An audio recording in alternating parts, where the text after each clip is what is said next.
Hello friends, welcome back to Santhoshi Samayal. இன்றைக்கி நம்ம பார்க்க போகிறது ஒரு healthy weight loss and traditional recipe தான் நம்ம பார்க்க போகிறோம். Foxtail millet recipe. இதோட பெனிஃபிட்ஸை பார்க்கலாம், வாங்க போகலாம். திணை இதயத்திற்கு துணை நம் முன்னோர்கள் சொல்லியிருக்காங்க. ஏன்னா மாரடைப்பு வராமல் இது தடுக்கும். இந்த ஃபாக்ஸ்டைல் மில்லட்டில் கால்சியம், பாஸ்பரஸ், இரும்பு சத்து, நார் சத்து அதிகமாக இருக்குது. எலும்பு சம்மந்தப்பட்டமான வியாதிகள் வராமல் நம்ம தடுக்கலாம்.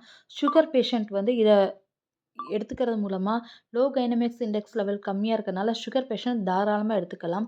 சுகர் வர வேண்டாம் அப்படின்னு நினைக்கிறவங்க அவங்களும் இதை ரெசிபியை ட்ரை பண்ணலாம்.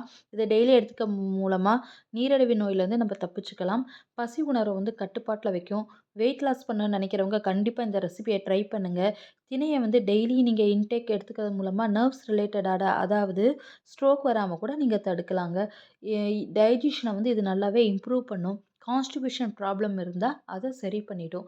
இப்போ இந்த திணை ரெசிபியை நம்ம எப்படி பண்ணலான்னு வீடியோவுக்கு போகலாம். நான் ஆல்ரெடி திணையை 2-3 தடவை கழுவிட்டு 5 ஹவர்ஸ் வரையும் நான் ஊற வச்சுட்டு, அரிசிக்கு எப்படி நம்ம மெஷர்மெண்ட் வைக்கிறோமோ அதே மாதிரி 1 கப்பு திணைக்கு 2 டம்ளர் தண்ணி விட்டு அதை 3 விசில் விட்டு இந்த மாதிரி எடுத்திருக்கேன். இந்த மாதிரி கன்சிஸ்டன்ஸில் உங்களுக்கு கிடைக்கும் ஃப்ரெண்ட்ஸ். இந்த திணை அரிசி நீங்கள் எப்படின்னா காலையில் உப்புமாவும் செஞ்சு சாப்பிட்லாம் வெயிட் லாஸ் பண்ணுறவங்க. அப்படி இல்லைன்னா மத்தியான நேரத்தில் ரைஸை அவாய்ட் பண்ணிவிட்டு அதுக்கு பதிலாக இந்த திணை அரிசியை சமைச்சு சாப்பிடுங்க. இது சாப்பிட்றப்ப என்னென்னா உங்களுக்கு ஆல்ரெடி நிறைய ஹெல்த் பெனிஃபிட்ஸ் என்னென்னன்றதை உங்களுக்கு நான் எக்ஸ்பிளைன் பண்ணிட்டேன்.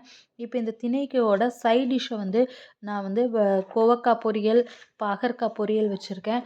இன்னமும் நீங்கள் இதோட சுண்டல், அப்புறம் சலாட் எல்லாமே சேர்த்துக்கிட்டு நிறைய வச்சுட்டு இந்த இந்த ரெசிபியை இந்த மாதிரி இப்படி செஞ்சு சாப்பிடுங்க. இது மூலமாக நீங்கள் நல்லா வெயிட் லாஸும் பண்ணலாம். உடம்ப நல்லா ஹெல்த்தியாகவும் வச்சுக்கலாம்.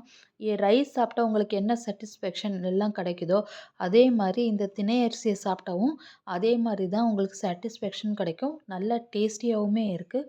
கண்டிப்பாக இந்த ஹெல்த்தியான ரெசிபியை நீங்களும் ட்ரை பண்ணுங்கள். உங்கள் குழந்தைங்களுக்கும் ட்ரை பண்ணுங்கள்.